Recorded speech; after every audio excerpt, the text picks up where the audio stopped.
Messieurs, mesdames, bonsoir et bienvenue dans cette édition de 20h30 que nous ouvrons avec les couleurs du ciel, avec la météo qui prévoit en cours de nuit des activités pluvieuses orageuses faibles à localement modérées sur le site d'Amagaram, l'Ader, l'Ariwa et sur le centre et le nord des régions du fleuve. La météo, c'est une présentation de Binta Adam. La situation météorologique est marquée aujourd'hui par une bonne pénétration d'air humide sur le pays.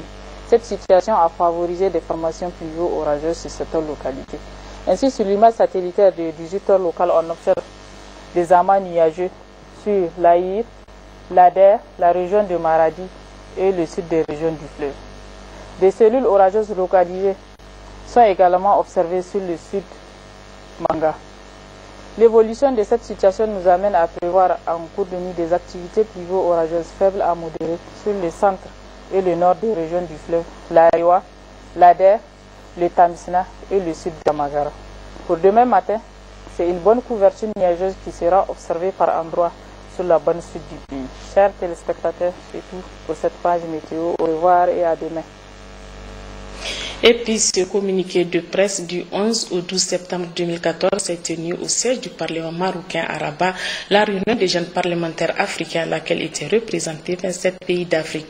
À l'issue de la rencontre, un bureau exécutif de l'Union des jeunes parlementaires africains a été mis en place.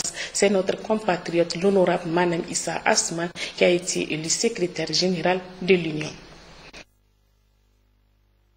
Niamey, la deuxième session ordinaire au titre de l'année 2014 du Conseil économique, social et culturel CESOC. C'est le président de la dite institution qui a présidé la cérémonie d'ouverture. C'était en présence des membres du gouvernement, les organisations internationales, agences de coopération des chefs traditionnels et religieux. La cérémonie a été aussi rehaussée par la présence du premier vice-président du Conseil économique et social du Gabon. Les précisions avec Ismaël Daouda et Sani Issoufou. Après 6 mois d'intercession, le Conseil économique et social CESOC s'est réuni ce matin pour la tenue de sa deuxième session ordinaire au titre de l'année 2014. Au cours de ces travaux, plusieurs thématiques seront abordées, dont notamment le comportement et les valeurs que doit observer tout citoyen dans un État. Si j'ai retenu ce thème dans mon adresse d'ouverture de notre session, c'est que, et je le pense très sincèrement, de nombreux compatriotes posent certains actes d'incivisme, non par mépris, mondial, d'où leur implication effective pour sa vulgarisation.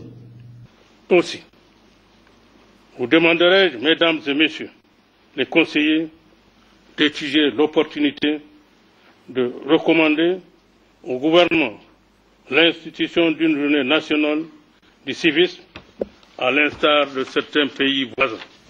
Vous discuterez également d'une autre recommandation relative à l'extension de l'instruction civique et à tous les ordres d'enseignement.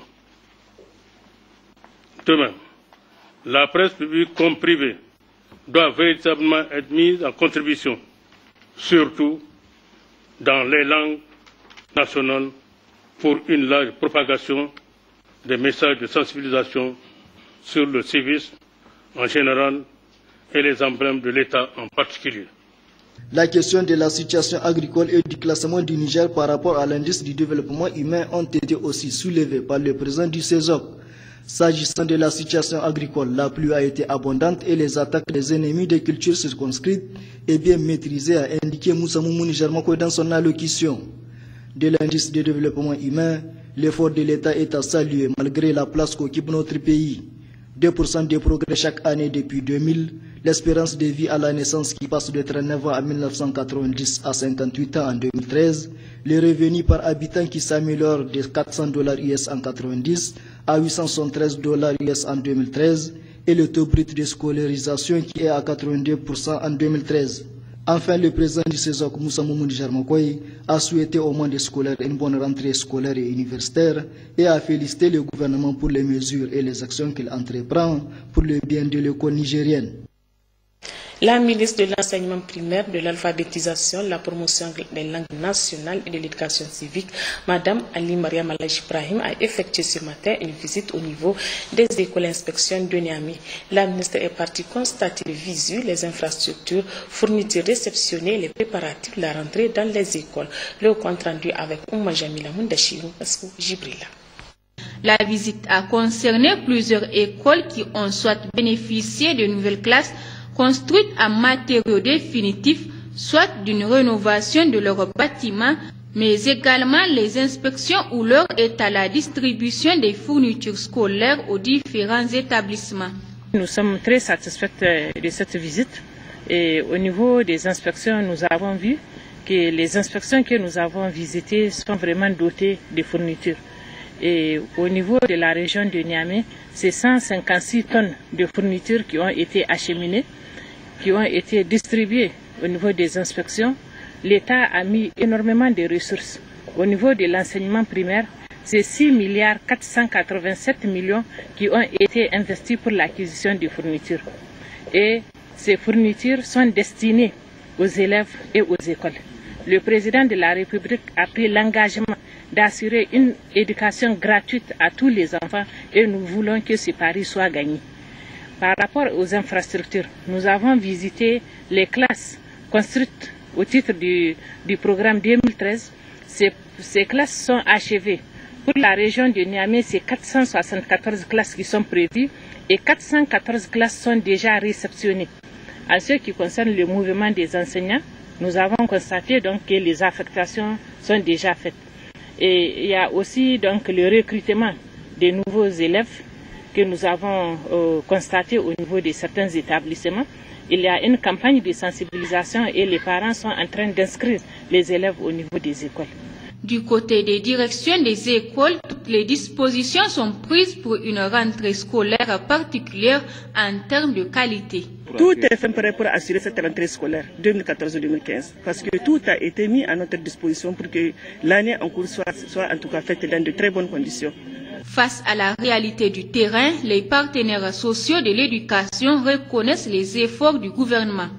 Mes constats sont surprenants dans le sens positif. Nous avons toujours pensé que l'État nigérien a rendu démission par rapport à l'école. Mais c'est surprenant ce qu'on vient de vivre avec Madame la ministre. Et prêtons un peu attention à ce matériel qui est très surprenant.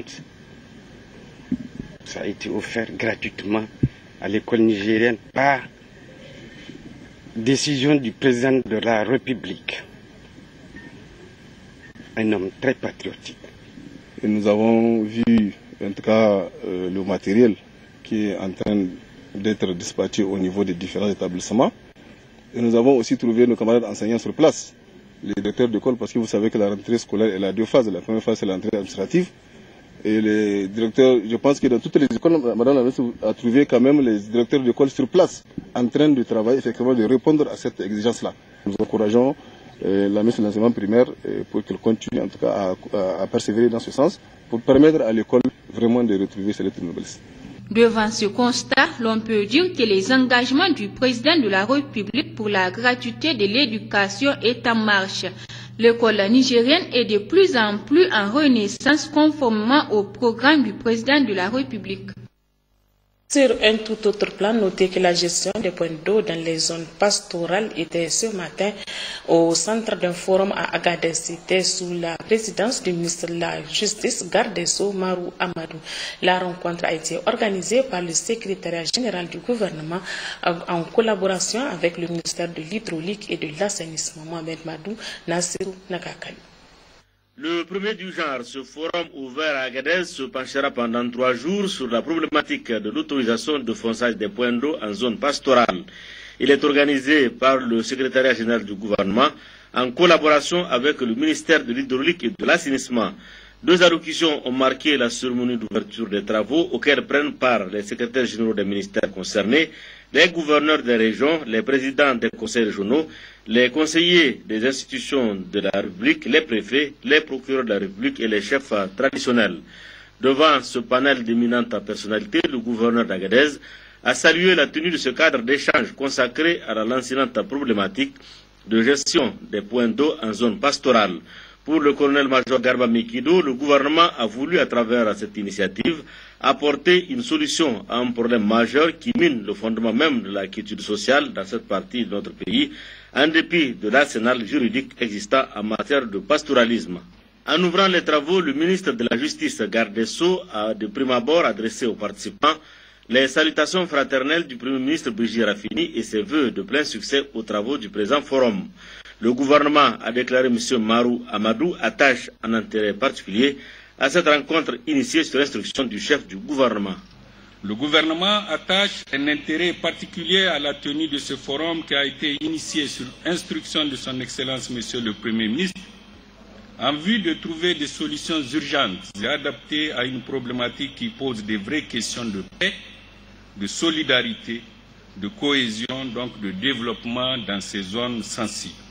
Est-il besoin de rappeler que la tenue du présent forum procède de la mise en œuvre de certaines recommandations des enquêtes administratives conjointes menées par le secrétariat général du gouvernement à travers l'inspection générale de la gouvernance administrative et le ministère de l'hydraulique et de l'assainissement. Nous ne devons pas nous méprendre parce que le fonçage des puits par des privés est une activité à fort enjeu. Il est malheureusement apparu que cette question crée des conflits entre initiateurs des puits et des citoyens usagers. Elle est source de conflits entre communautés. Elle est source de spéculations préjudiciables à l'intérêt général, à la jouissance d'un droit fondamental, celui de l'accès à l'eau pour tous. Le gouvernement est déterminé à agir afin que toutes les hypothèques à un meilleur accès à l'eau soient levées en vue de favoriser un développement endogène apaisé des activités pastorales dans bien des zones de notre vaste pays. Rencontre d'échange ce matin entre le ministre délégué à la décentralisation et aux affaires coutumières et religieuses avec les secrétaires généraux des ministères sectoriels sur le transfert des compétences et des ressources de l'État aux collectivités territoriales. 4 départements ministériels sont concernés par ce processus. Le point avec Joari Isaka et Isaka Issa. Le Niger s'est inscrit dans un système politico-administratif décentralisé. Pour y parvenir, il faudrait un transfert de ressources et de compétences du niveau central vers le niveau des collectivités territoriales. C'est pourquoi le 14 février 2013, un comité a été mis en place pour faciliter la conduite du processus de transfert à travers la recherche d'une synergie d'intervention de tous les acteurs. Notre objectif est de parvenir à un transfert de compétences effectif d'ici la fin de cette année. Pour ce faire, la feuille de route 2014 a prévu la mise en place de cellules sectorielles chargées de transfert de compétences et de ressources au niveau de chaque ministère. Le séminaire d'information sensibilisation des membres de toutes les cellules sectorielles, l'organisation des ateliers sectoriels de travail sur le plan de transfert avec chacun des ministères sectoriels, la préparation de projets de décrets de transfert de compétences et de ressources et de leurs rapports de présentation.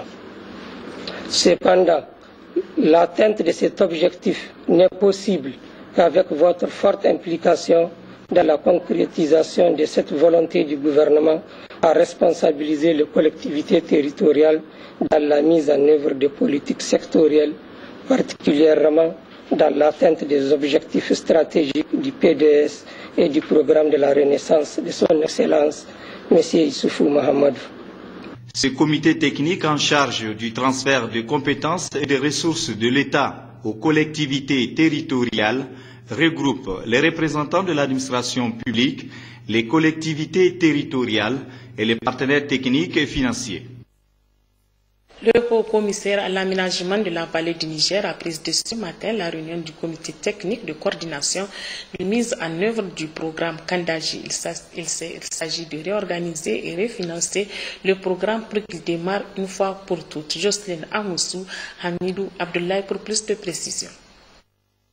L'ordre du jour de cette réunion, chargé de booster le programme Kandaji, est dans un premier temps de faire le point de l'état de mise en œuvre du programme, d'échanger sur les mesures de sauvegarde environnementale et sociale et de présenter le mécanisme de coordination des partenaires techniques et financiers. Il faut dire qu'à l'heure actuelle, un audit a déjà été fait qui confirme le faible niveau d'exécution du programme et qui dégage comme besoin financier 1021 milliards de francs CFA. L'organisation de la présente réunion du comité technique de coordination s'inscrit dans le cadre du suivi de la mise en œuvre du programme Kandaji, conformant aux dispositions du décret numéro 2013-110 PRN du 12 mars 2013 déterminant les missions, l'organisation et le fonctionnement du HCAVN. Elle s'inscrit dans la dynamique de la volonté du Haut Commissariat d'associer davantage les ministères concernés au processus d'exécution du programme Kandaji. Le comité technique de coordination, faut-il le rappeler, est chargé du suivi de l'exécution et de la prise en compte des politiques sectorielles dans la mise en œuvre du programme. Il examine les projets de rapport élaborés par la HCAVN et formule des recommandations au comité de pilotage. Les recommandations de cette rencontre permettront de redémarrer le programme Kandaji sur de bonnes bases en tenant compte des 38 000 personnes à déplacer et la réduction des impacts négatifs sur l'environnement. Et puis notez l'ouverture ce matin à Niamey des travaux d'un atelier de formation des acteurs du mécanisme africain d'évaluation par les pairs. C'est le directeur de cabinet adjoint du président de la République, président de la Commission nationale qui a présidé l'ouverture des travaux. Le résumé est signé Moussa Yahya. C'est en 2012 que le président de la République, chef de l'État, Issoufou Mahamadou, a signé l'acte d'adhésion de notre pays au mécanisme africain d'évaluation par les pairs MAEP. Parlementaires, acteurs de la société civile et autres membres qui composent la Commission nationale du MAEP prennent part à cet atelier qui marque le début d'un long processus de sa mise en œuvre dans notre pays. Vous serez les pionniers de la mise en œuvre de ce mécanisme. Vous allez faire la formation, vous allez diligenter également des études que vous allez approuver. Et donc, c'est muni de ces rudiments que vous allez le faire. C'est pourquoi, en procédant à l'ouverture des travaux, le directeur de cabinet adjoint du président de la République a tenu à rappeler l'importance de cet instrument dans un contexte marqué par la promotion progressive de la bonne gouvernance au Niger. Le MAEP a pour mission de s'assurer que les politiques et les pratiques des États participants sont conformes aux valeurs, principes, codes et normes garantis par la Déclaration sur la gouvernance démocratique, politique, économique et des entreprises. Cet instrument d'auto-évaluation mutuellement accepté a pour épicentre la diffusion des meilleures pratiques et la rectification des déficiences sous-jacentes en matière de processus de gouvernance et de développement socio-économique dans les États membres de l'Union africaine.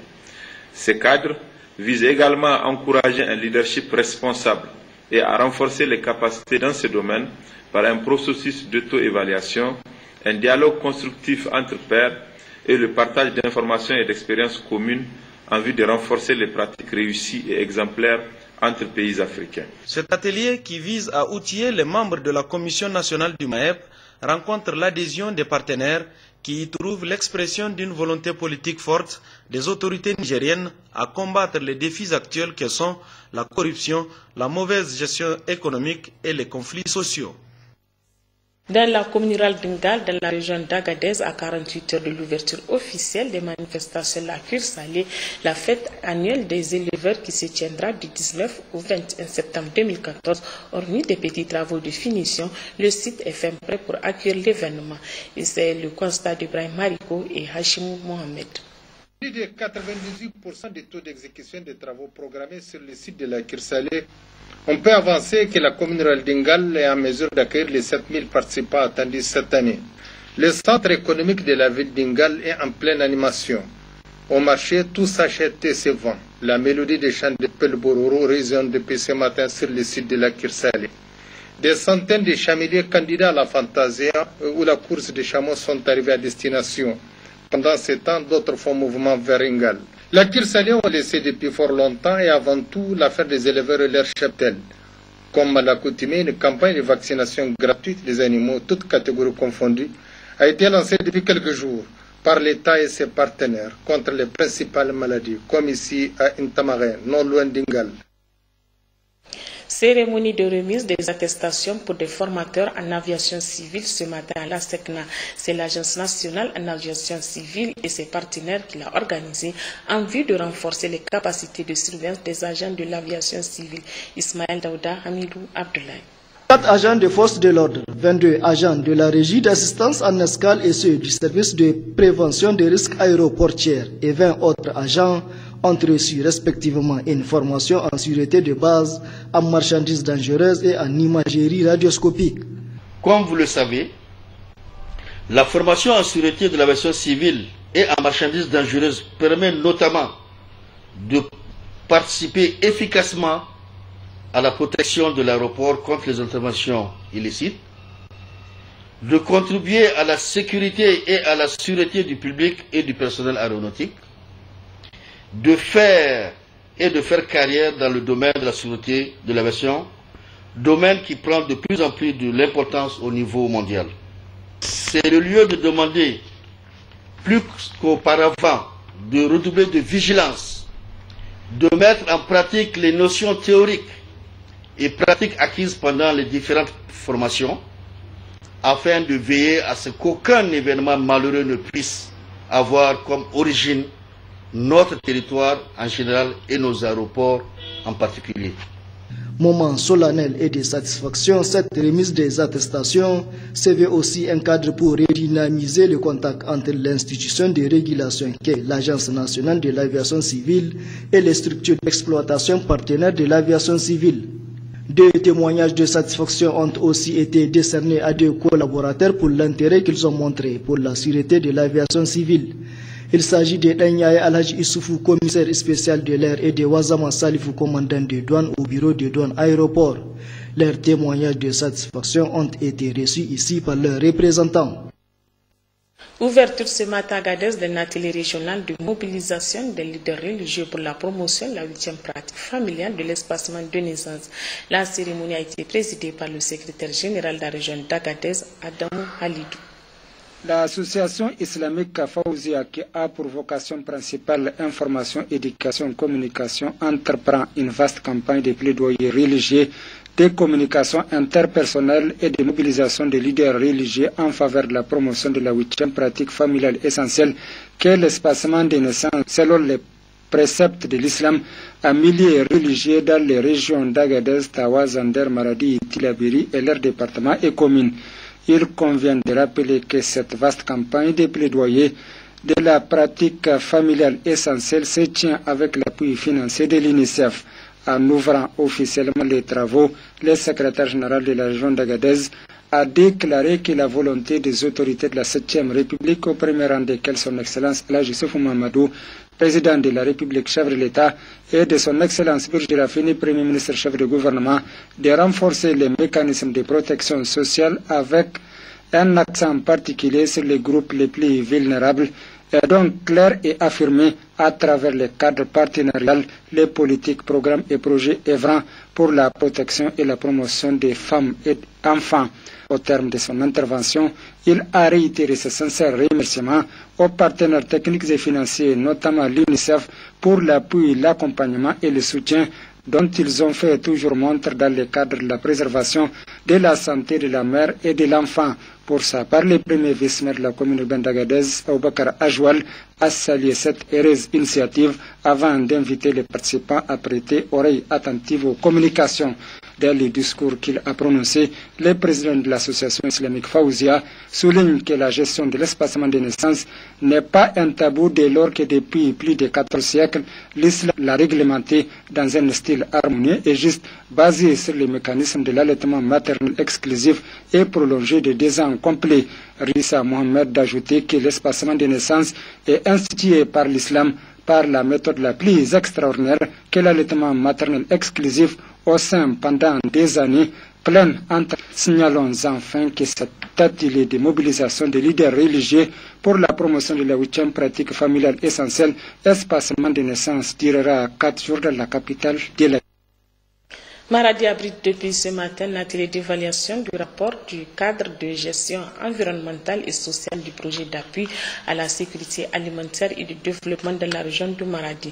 La cérémonie d'ouverture a été présidée par le secrétaire général du ministère de l'Environnement en présence du secrétaire général du gouvernorat de Maradi, Sanusi Garba Adin Algalas.